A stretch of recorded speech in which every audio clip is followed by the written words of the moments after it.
Anyway, welcome to Ecclesiastes. So today we are going to be talking about our time poem and how there's a time and season for everything under the sun. Megan, take it away. Okay, so as we're talking about the time poem, I started thinking of an activity that I like to do and in terms of the application of the poem. So hopefully this will make sense once we get into the passage. But we start talking about snowboarding. So I'm a snowboarder. Do we have any like skiers or snowboarders in the room? Yeah, Mark. All right. This applies to a number of different activities, but snowboarding's fit in my mind. So as you're going down the mountain, there are so many factors that are outside of your control. And there are a couple of things that you're participating in. So if you go down and you don't engage at all, you'll just tumble down the mountain. Right? That's what I do. And gravity just takes you away. Yes. So there has to be some degree of participation. I'm engaged, my muscles are engaged. But if you engage too much, you'll also fall down the mountain. Yes, that is also what I do. I'm like, I'm afraid of falling! And then I'm like, and then I just sort of gently crater into the tree because that's how I stop, is I just sort of pinball from one side to the other. Well, the trees will stop you, for sure. That's fine. It's just not an ideal way to stop. And so there's this balance between effort and surrender that we thought was appropriate for this passage as well, that you experience in that kind of activity. As well as, we were talking about music. And, if you're not a snowboarder, then perhaps the music situation applies. Perhaps music applies, but we were both playing last week for the worship team, and I got there in the morning, and it was really early, and I was trying to play the keyboard, and I was just like feeling lazy and sluggish, and so I was like, all right, here we are. But then I found myself like behind the tempo and not in sync with the band. And so I had to wake up and I had to engage. But again, the same premise is true. If you engage too much and you're too anxious about getting it right, then it still misses. You miss connecting with the band. So on either extreme, you miss it. And so in terms of this passage, if you can find the spot in the middle where you're engaged, but you're surrendered, where you're calm, but you're still exerting some effort, you can really find the sweet spot, and that's sort of what we'll talk about. Absolutely, that's what we're going to talk about, and how Kohelet is recommending that we handle the different seasons of life that God places into our lives. Before we start working our way through chapter 3, let's recap where we've been so far. Thinking back, we started off with a book introduction, and we had this introduction of sort of the theme for the first half, what is the game? The question that Kohelet is exploring along with us. And we started off in 1 verse 4 all the way through the end of the section in chapter 2, examining toil, wisdom, and pleasure. And we got all the way through all of those, and we came to sort of this initial conclusion, and we were talking about this even sort of in the middle of the lesson, that if we set these as goals in and of themselves, we pursue toil, we pursue wisdom, and we pursue pleasure for its own sake, then we're going to end up finding that they are in fact empty. They don't sustain us, they don't satisfy us. No matter how earnestly we gather and we collect, all of these things that we chase after are ultimately going to fade away. And so he's not saying that pursuing all of these things in and of themselves is necessarily a good thing. Right. But we ended reflecting on the fact, and Cheryl, you made a good point, that there are good things in our lives. There are beautiful things in our lives that we are meant to enjoy, given by God. And so we ended with this quote, that there is nothing noble about rejecting the good gifts that God seeks to give. Nor is there anything attractive about a religious faith represented by tired and joyless people. That's right. And so Kohelet ended that section with that enjoy life refrain. We said that these enjoy life refrains are really the heartbeat of Ecclesiastes. And so as we move into this next section, we'll see that Kohelet is still thinking about and considering the issue of what gain do we achieve from our toil. So we're going to slide in chapter 3, and we're going to start in, as is appropriately, verse 1. For everything there is a season, and a time for every matter under heaven. So we're going to start off by talking about the words season and time. Now this is very confusing, as Megan and I were talking after class last week. She was like, wait, season is what? So she explained it to me like 4 times. Let's get these words on the screen here. So the word season, very technically defined, is a defined, appointed, or certain time. So that's the word that's translated as season. And then the word that's translated as time is a duration of time. Now, before we get into the nitty-gritty, I just want to say these words are synonyms. So, like, we don't need to split the hairs over which one means what, but we're going to split the hairs over which one means what. So, Megan, you want to provide us with a little bit of a clarification, maybe an example to help us see these words a little bit more clearly? So we went back and forth, and Mariah gave me numerous examples, and this was the one that made the most sense. So President Trump's second presidency started on January 20th, and that date is his zaman, which is the word used for appointed time or season, a certain Which is season, which is confusing because that's not how we use the word season. Then the other word, which is et, is in reference to his presidency, like the term, the length of time that he's president. So from January 20th until, the expected date of January 19th, 2029. That is the et, or the duration of time. The time. Which is, again, not exactly, if you're looking at the words in English, like, wait, it seems like it's almost the opposite, but we felt like that was a helpful illustration to clarify. Now, again, does it really matter? No, but now you know. And if that didn't make sense, ask Mariah.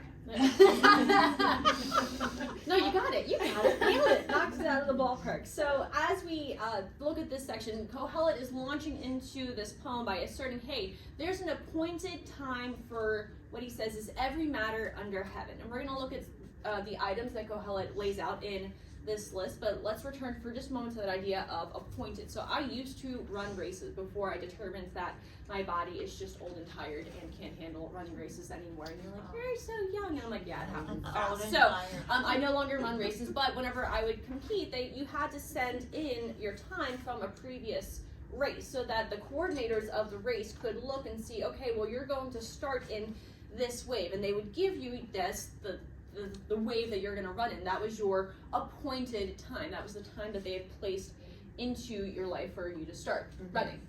Right. So in this passage, Kohelet is emphasizing who is doing the appointing. Which is important, because super important. We don't want to. Yeah. We don't want to veer or assume that we're the ones actually in control. We'll get there. But also what it means for those times to be appointed. Yep. And so ultimately, Kohelet is going to be recognizing that God is the one who is appointing the times. And what he's not saying in this section is, okay, well, there are these things that are just appointed to you. And so dance, monkey, dance. Like, you just have to listen to the song of your genes and not genes, but like your genetics, that you're just controlled by fate and you have no say in what's going on. He's not saying that, but he's also, I think, trying to help us avoid the other extreme of saying that we are the masters of our destiny. And so if I can just sort of lean back and I can look at life and say, okay, I have seized the correct moment, I am in control of life. And there seems to be, again, like Megan said earlier, and we're gonna use this analogy all throughout the session, like there's that sweet spot of sort of recognizing that gravity's in place, but I also have to engage, and that by leaning into the gravity, leaning into the flow, that we are going to be most successful in life. Right. And so we admit that there are appointed times and appointed places for us that are chosen for us, that deck of cards that we're dealt, the hand of cards we're dealt in life, right? But there's also that active engagement, like snowboarding, where you are engaged and you're surrendered. We're leaning into the flow, like you said, and it turns out, as I was reading about this, as there's nothing new under the sun, this idea, this like flow state idea, was popularized by a Hungarian philosopher whose name is really hard to pronounce, Mihaly Csikszentmihalyi. Just trust me, that's kind of like his name. But this is in the 1970s. But I was thinking, I'm like, this is not, I've never read this person's work, you know? But it was an idea that made sense to me and that I've experienced in my life, and you likely in some way or another have experienced in your life too. So was this a new idea in 1970? No. There's nothing new under the sun. That's right. And so remember what Kohelet's goal is, what we said, okay, what's his purpose throughout this book? Why is he writing? To help us to, first of all, recognize the heaviness of life, but also to avoid the bad ways of reacting to that heaviness, and to learn how the wise person navigates life. And so his sort of overarching thesis is there are appropriate and fitting moments for every kind of human activity, and the fittingness of the timing is not determined by us but by God. But we do have the freedom to be able to lean into those times and to navigate them well, or to kick and scream and make a mess of things. So we're gonna dive into them. Okay, so as we move into this passage, do you guys remember the term we introduced? Was it week 1 or week 2? Anyway, one of those weeks. The term berism, where I used the soup to nut example, and then Mariah didn't know what that meant. I was like, what are you talking about? So, soup to nuts! Berisms are essentially this listing one extreme to the other, and then it means to encompass everything in between. And so in this passage, we find 7 merisms. And they collectively emphasize the varied experience of life that pulls a person or group in opposite directions. The number 7 also suggests the idea of completeness and the use of polar opposites, which is a well-known poetic device. Yep. It suggests, again, totality. Yeah. So let's take a look at the first 4, all of which have to do with beginnings and endings. A time to be born and a time to die. A time to plant and a time to pluck up what is planted. A time to kill and a time to heal. A time to break down and a time to build up. Now, the hour of our birth and our death are 2 things that Cohen right away is attributing to God, absolutely, but it's interesting that we still, even today, strive for control over both. And again, as we think about how a wise person navigates these things, remember that key phrase in light of the fear of the Lord. Our goal, as we navigate these topics, should be to lean into God's providential ruling, neither hastening nor attempting to arbitrarily intervene with extreme measures. So, Megan, you're going to talk about some of these specifics here. So the idea of birth, a time to be born, or giving birth, Mariah asked me to talk about since I've given birth, And I have not. and I have children. But I want to tread carefully here because it is a really sensitive subject, and we talked about the idea of how we seek, in our society, we seek control over the idea of giving birth or bringing life into the world, right? And we, as a society, we live in both extremes, or we're surrounded kind of by both extremes, like where reproductive rights is the means of ending a pregnancy if you're not ready, or the mom was under circumstances that she feels were not suitable for having a baby, and so we're trying to control in that way. And that is a really obviously controversial subject in our country. And then on the other side, we have in vitro fertilization and things like surrogacy. And again, these are attempts to sort of control what God has put into place. And while aside from abortion, we're not necessarily standing up here to condemn any of those things, we do recognize that the farther you get away from the natural order, the more potential there is for harm and for destruction. And so also 10 to 20%, this idea, you know, aside from all of those extremes, if you think about like family planning, right?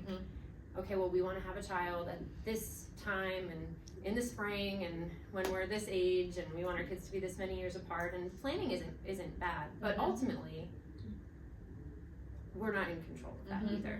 You know, we can plan and we can do all the right things and set up the right circumstances, and ultimately still God is in control of life. He gives life. And unless you're, you know, the Virgin Mary around, you know, 5 BC, then there's, if you're abstaining from sexual relations, then of course, in that case, okay, well, that's one way you can ultimately, you know, control your conception. However, even if you're trying for a child naturally, the chances that you'll conceive, what are the chances? I mean, like, sometimes people seem to be able to conceive just one after another, and you're like, wow, that's amazing. And then there are other couples who struggle with infertility their entire marriage, and you see there's so much struggle in that. And again, even with some of these things like IVF, I know Megan, you talked about like the success rates of that. You're like, like we strive for control. Around like 25%. Yeah, it's which is a lot lower than you would think, even as we strive again for control in these areas. And so ultimately, who conceives conception? It's God. And on the other side of the spectrum, we consider death. And of course, we're aware, and we've talked about before, that poor life choices can hasten your life's end. And so if you go and you stand in the middle of a busy road, chances are chances are higher that your life will end sooner. But consider too, on the other side, again, of the extreme, the celebrity culture that represents that desperate seeking after the extension of life and the preservation of at least the appearance of people like Dolly Parton, Madonna. They've undergone all these treatments and all these surgeries trying to hold on to the glory of their younger years instead of gracefully leaning into the fact that, well, you know, they're grandmothers and they're at that age where they should be leaning into their closing years. And on the other side, again, think about those advocating for things like physician-assisted suicide. It's coming even closer and closer to our nation, and it's legal around the world and getting, again, worse by the day. And it's that idea that, well, I should be able to die however I want. And so if I am suffering, if I am in pain, then I want to choose. It's my right to end my life, which, again, those seeking after control, which should be only in the hands of God. Right, and certainly we have the tools to do those kinds of things to end life. And yet, what is good and right, and that's sort of what we're trying to explore. Yeah. When we were talking about this, the concept of death too, I had just finished hosting a surprise party for my mom, who turned 70, and the whole week leading up to it just kept coming back to this idea of, because we're studying this passage, but there's a time to be born and there's a time to die, and the average life expectancy is like 77 and a half years old, and I just started thinking about how much that relationship means to me. And I know a lot of people in this room, we're close with our mothers, you know, and that relationship is valuable. And I myself needed to process and work through some of my ideas around that. Like, how do I not hold on too tightly? How do I engage, but also surrender in that experience as well, like the relationship and appreciate it while we have it. So yeah, and anticipate death well. Right, not striving to keep life, but also like we talked about, leaning into the joy of there's life now, there's that relationship now, and what does that look like? Yeah. So for both of these scenarios, for birth and for death, it's easy to see how, like you said, we strive for control, and simply usurping God from his rightful place as Lord of all is not the answer. In the end, it too is a striving after glory. Yep. And now this next couplet here, a time to plant and a time to pluck up what is planted, parallels and extends the ideas about birth and death. You can think about clearing away unwanted plants whenever you're preparing a field, or perhaps removing other plants that are competing for, if you're like trying to weed out your garden, you're like, no, you are a bad plant. I'm going to pull you out and I'm going to put things into the ground. So it's the same concept as birth, really. Like when you're thinking about making a garden, you can set up all the right circumstances. You can plant at the right time. You can pick the right seeds. You can put the right soil. But ultimately, who causes the flowers to bloom? God. It's God. The good Lord. Which we is can a good stand thing. over it, right? And we could just watch it and freak out about whether or not it's going to happen. We can't make it happen. That's right.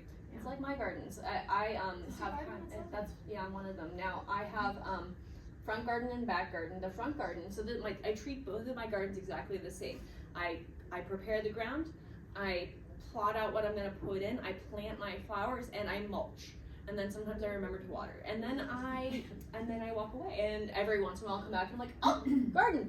And now my back garden is where my dog exists. And so my back garden, after like 2.5 weeks, doesn't exist anymore. But my front garden, I walk by and I'm like, oh my goodness, it's a jungle. Because apparently, I don't know, the Lord makes it grow. And so for me, I'm glad that for the front garden at least, that the Lord is in charge of the garden. Now, planting and clearing the ground are farming terms. Most of us aren't farmers. Some of us like to garden, but we're not farmers. But there are still times in our life when one season closes and another one begins. Whether it's changing jobs, moving through the stages of motherhood, starting a new endeavor, you get the idea. And so whether we're at the beginning or the end, recognizing where we are makes a big difference in how we respond. Now, kill and break down are parallel here. There may be some times whenever it's appropriate to be in a time of killing. Now, Megan, you had an example. Yes, we talked about this, and I thought, I'm like, I'm a nurse. Like, I don't have any inclination toward killing anyone. Praise the Lord. I just note it down. Right. And I don't think anybody here does either. Don't admit it if you do, but We don't want to be witnesses. Accomplice after the fact. Right. But like, I was trying to think of a time when it would be appropriate to kill, and in terms of another person, and I was thinking, if someone was trying to harm my children or was invading my home, like you've heard those stories of like mama bear moments where you like have more strength than you ever thought you could, and you defend in a way that could lead to that outcome. So I thought about that. Might be the only instance. Definitely. Like hunting animals. It's very Absolutely. Yeah. 100%. Absolutely. And because it's sort of encapsulated in this whole list here, I think we do as well have liberty to extend the principle beyond literal killing, although I think that it's certainly in view here as well. But thinking about, especially again, paired with breaking down and building up, there may be things in our life that need to be bulldozed and just sort of completely removed from the picture, and then there are other times whenever you need to take those things and build them back up, and there's lots of examples we can. Right, like there are times for that. On the other side, there are areas of life where we might be in the process of recovery. Right. I help out in cardiac rehab, and these people are people who've had valve replacements or who've had heart attacks and stents and all of that, and they're actively in the process of recovery, and I'm there to, along with other nurses, to sort of help them in the recovery process. So that also is in view. So it could be physical healing, it could be healing of our hearts, it could be healing of relationships, person to person, or our relationship with God too. Yep, absolutely. And regardless of what kind of healing or building is occurring, it's difficult to move forward if you're still holding tightly to the past. Right, and I can remember the first time that I was in a more serious relationship, and that relationship broke up. And I remember I had a really hard time moving forward from that first major breakup. And like I would try to reach out to the guy and like be like, okay, well, can we be friends? Which is, as you know, is silly. But because I was so caught up in trying to like hold on to the tail ends of a relationship that was already over, my heart wasn't able to move forward in the process of healing because I had not yet recognized that thing that was over, and that I needed to move forward. And so being able to recognize, hey, this is a time for this thing to be over and done, allows you to move forward toward healing. It can be hard to recognize that. Next section, a time to weep and a time to laugh, a time to mourn and a time to dance. So we talked about how sometimes, and Katie, I think you mentioned this too, sometimes the two are happening almost simultaneously.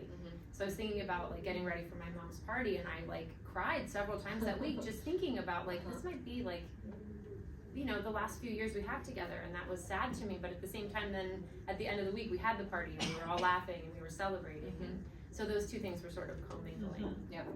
Weeping and laughing. And as we think about the idea of grief, and even thinking about that last example that I gave of moving forward past a relationship that was done, I love this quote by Andrew Clavin that says, "Grief is a desert that can only be crossed on foot."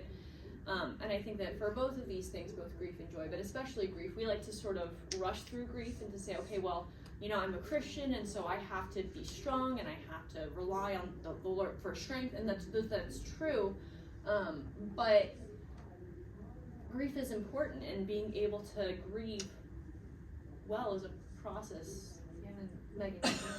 Yeah, and I was thinking about that even when you were saying with the breakup. Like there is a period of time, an appointed time, I think, for no, it was the other one. It was but anyway, a season of time. They're synonyms. A season of time for grief, and grief occurs, and it needs time, and we need to engage with it. And so when she gave that quote, that grief is a desert that can only be crossed on foot, I thought back to, I'm gonna cry. Excuse me. Okay, so I thought back to the first miscarriage that I had. So many of you know, but maybe some of you don't, that my husband and I had 3 miscarriages. We have 3 beautiful children also, which is by God's grace. But when I experienced the first miscarriage, and it was so blindsided and so overwhelmed with grief, I remember lying in my bed for so long that my mouth was so dry, and I just couldn't compel myself to get up and get a glass of water. And I thought about that with the desert crossed on foot. And I know maybe that's dramatic to say, to call it a desert, but I just laid there and I had this physical need that I just couldn't compel myself to meet because I was so consumed with grief. Sorry. I will never forget that moment. And if Megan had said, oh, well, it's fine, we would be like, no, it's not. It's not fine. It's not fine. And it is good and right to grieve. And I think, Megan, you've shared that being able, having gone through this, you are now at a spot where you can reach out and minister to other people. You share that there are so many times that you've been able to pour into somebody else's life because you've been able to grieve that well, but you wouldn't have been able to have that had you not grieved well. And on the other side, we have joy. Yeah. So in view of that heaviness and the sorrow that I experienced, it made me think about Finley's birth. All of our kids, Ethan was born before the losses and Elias, which we were so grateful for. And then when Finley was born, I just remember feeling like nothing but gratitude. I was so overwhelmed with joy, especially in light of the grief that we had experienced. It was that much more clear that the response was to rejoice. Amen. And I think that sometimes it's easier for us to look at other people and to, it's easier to see and be like, oh, they're either leaning into that season so well and you can see their joy and you're like, yes, that's awesome. Or you see that they're in denial either of that they're not in the season, they're not experiencing the moment, or they're denying the grief that they see. But sometimes it's hard and you're either going through that denial or you're clinging too hard to the pain to be able to move forward from the loss. Again, though, we see that we are not the ones electing these times, right? They have been dealt like the hand of cards. And then we lean into the challenge and the joy of these times, which renders them more meaningful. Yeah. I don't snowboard. We talked about skiing and snowboarding. I was like, that's not me. All right, next couple of verses. A time to cast away stones and a time to gather stones together. A time to embrace and a time to refrain from embracing. And you may say to me, Mariah, those are weird ones to pair together. Why do you have those paired together? Well, the first set has two main ways that most commentators tend to interpret these phrases.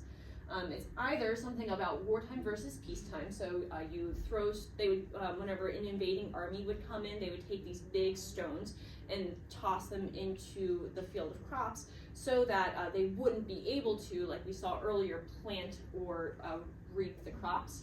And then whenever the invading armies were gone, or whenever they were like, all right, you little peasants, we'll let you build things back up, then they would remove the stones from the field so that they could, again, continue the time of planting and gathering.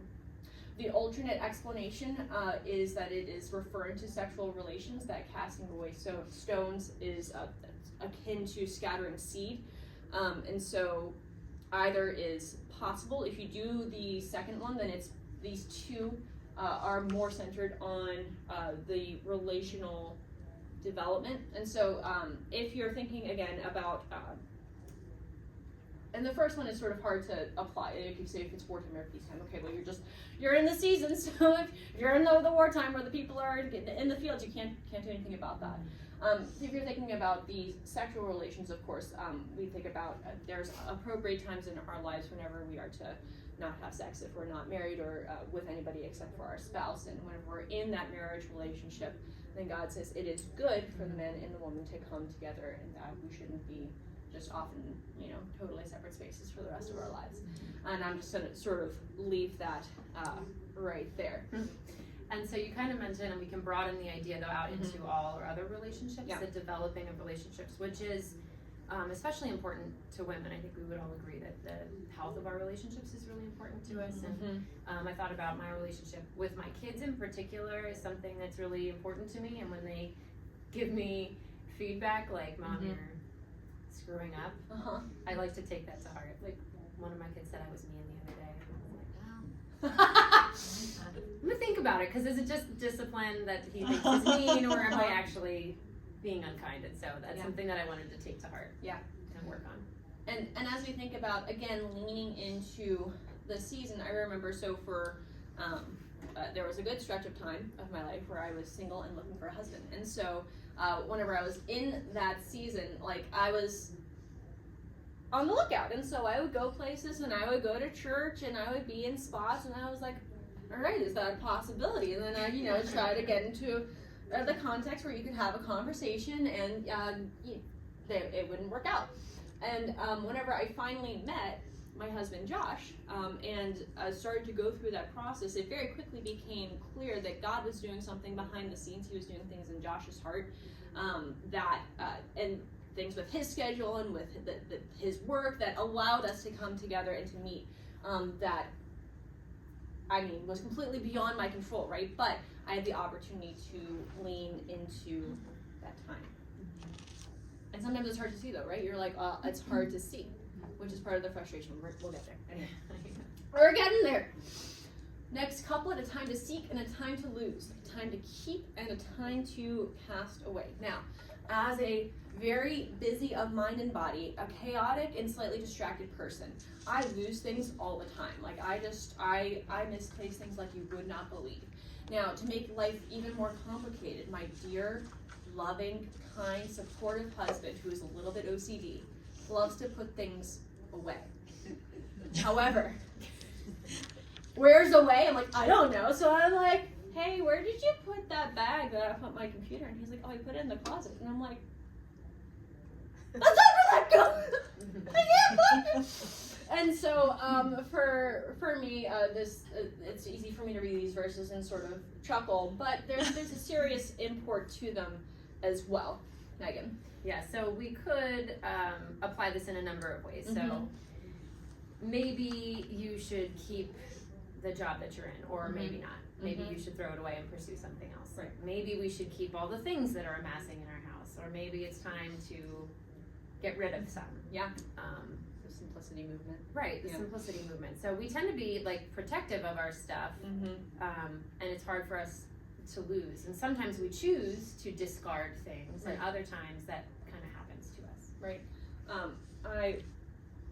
One of Josh's family members, that he has a close set of cousins, and they just at the very beginning of the year, just a couple of weeks ago, had a devastating house fire. And there's, looking through their Facebook posts of all of the different pictures of just devastation. They lost all of their pets, a number of their possessions, their houses not livable in anymore. Fortunately, all of the family members were not at home, and so they're all okay, all of the kids and her mom and dad. And just seeing the mom's Facebook post where she's just proclaiming the name of Jesus in the midst of this utter devastation, where she says, we have lost. And she posted one day, like, today was a hard day. We said goodbye to our pets. We tried to comb through, the wreckage of our house to see what we could salvage.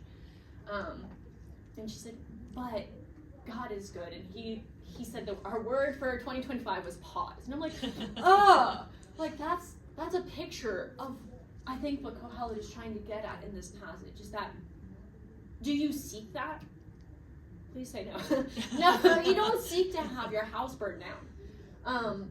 But in the midst of that season, this season of loss, to recognize the grief, to recognize that they did lose, and yet to be on the lookout for what God is doing and to trust Him in the midst of it, is, I think, beautiful. Megan, will you read the next verses for us? A time to seek and a time to lose, a time to keep and a time to cast away. So then we have a time to tear and a time to sow, a time to keep silence, and a time to speak. He seems to be saying simply that there are times when it's natural, and we read about this in the Bible when people are mourning and they like tear their clothes and they mourn in sackcloth and ashes, whether it's from grief or anger or another cause.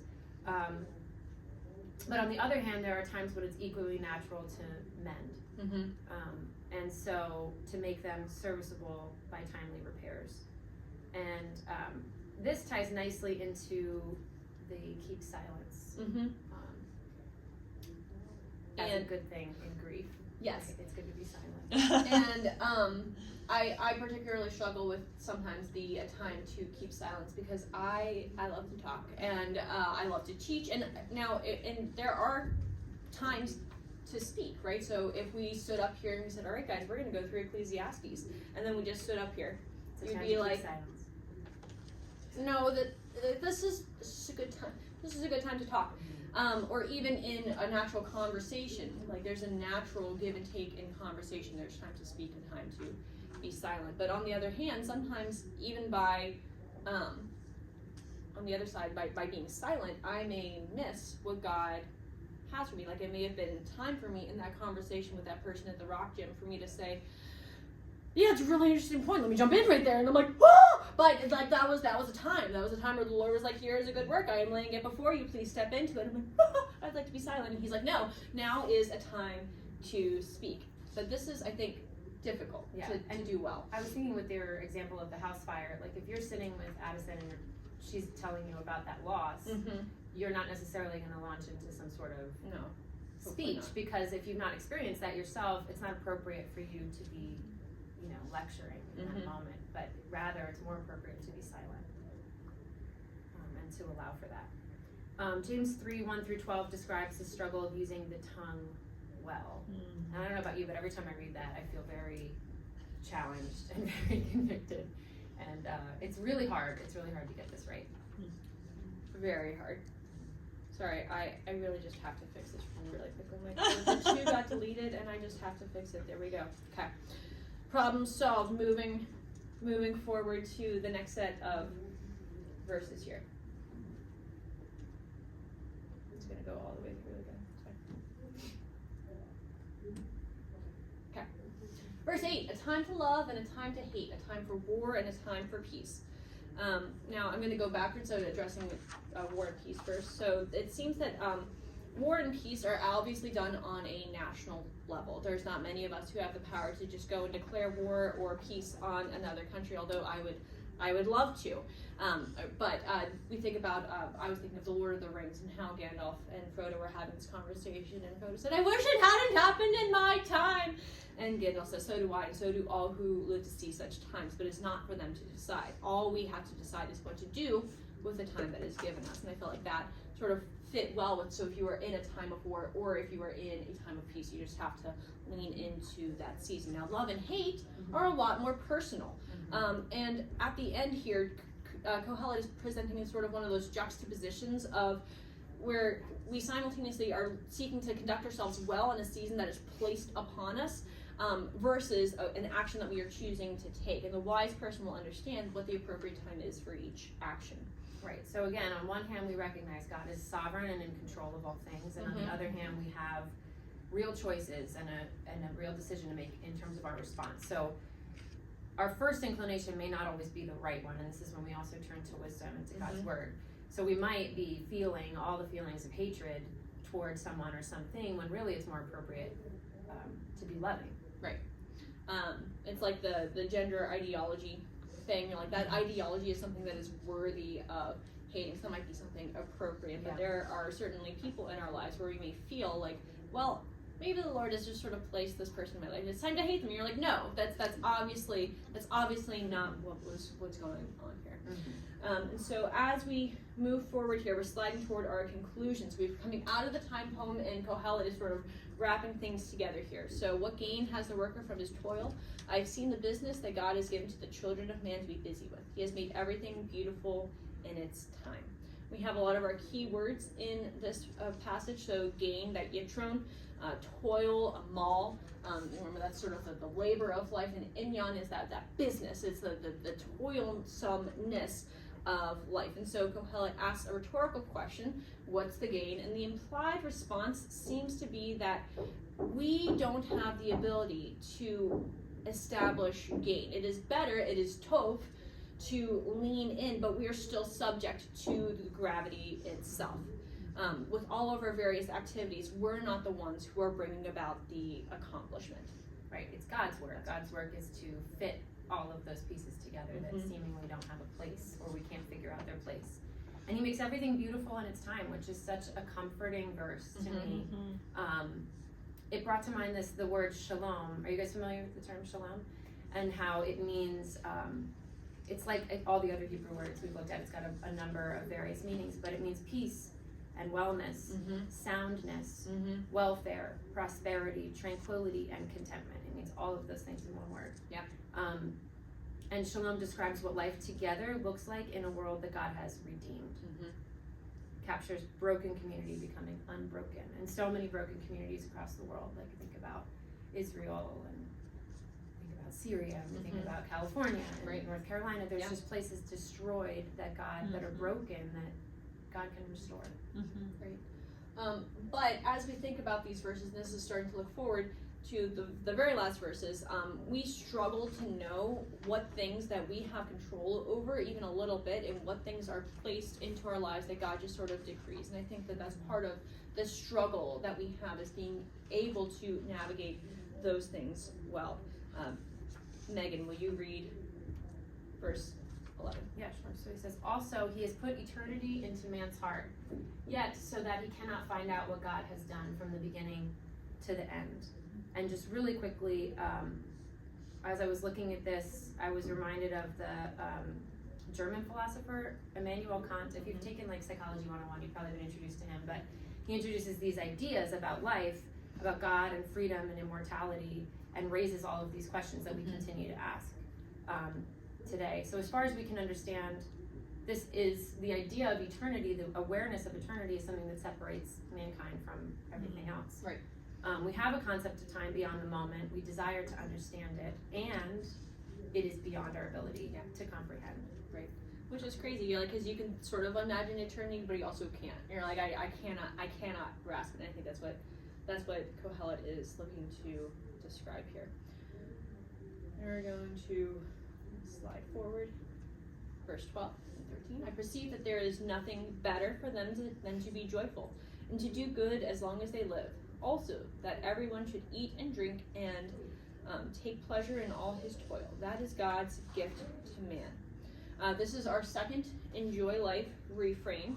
And so in response to the fact that God is the one who is establishing the gain, and that we don't exactly know what's going on, but that's what God is doing behind the scenes, Kohelet again counsels joy. Now in this enjoy life refrain, it is developed, so he explicitly tells the readers to do what is good. Again, I reference Ephesians 2:10, that God has laid out things for us to walk in, so he counsels the readers to step into those good works.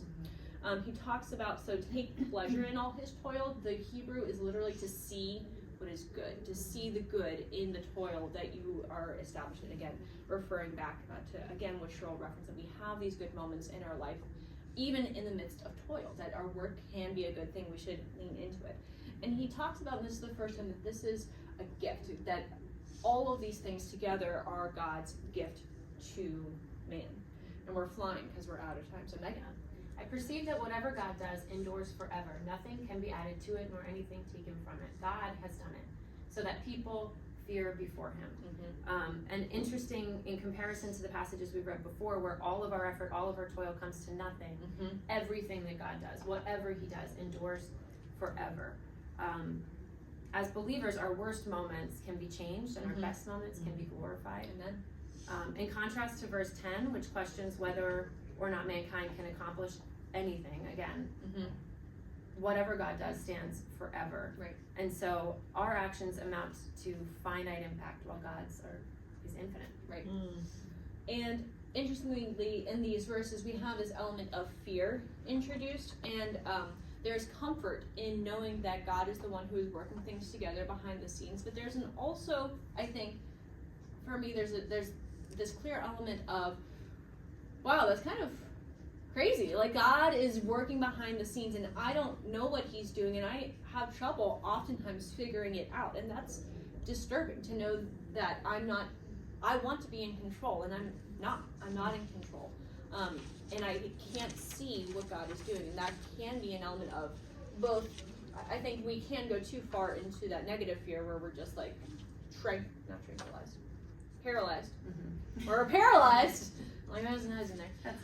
By bad fear, but there's that reverential awe of knowing that God is the one who is working these things together. And I think that that's what Kohelet is encouraging us to do. It's that attitude of James 4:13 through 16. James is on the mind for this passage. Come now, you who say, today or tomorrow we will go to such a town and spend a year there, trade, make a profit. Yet do not know what tomorrow will bring. What is your life? For you are a mist that appears for a little time and then vanishes. Instead, you ought to say, if the Lord wills, we will live and do this or that. Moving forward, Megan. Yeah, so Proverbs 19:21 says roughly the same thing. Many are the plans in man's heart, but the Lord's purpose prevails. And so we respond with humility and a healthy dose of fear. Again, Molly, you mentioned in the beginning, you want to fear the Lord, and fear is the beginning of the Lord is the beginning of wisdom. But we don't know how much string pulling God is doing on a daily basis. We're not aware, as you referred to. So we wrestle with the idea of how free are we really? It's a struggle. Yeah, it is. It's a struggle. Come to Genesis and find out. No, I don't have the answers. It'll be a struggle. Struggle session. All right, so last verse, verse 15. That which is already has been. That which is to be already has been. And God seeks what is driven away. Now, this language parallels really closely the language of 1:9. What has been is what will be. What has been done is what will be done. And there's nothing new under the sun.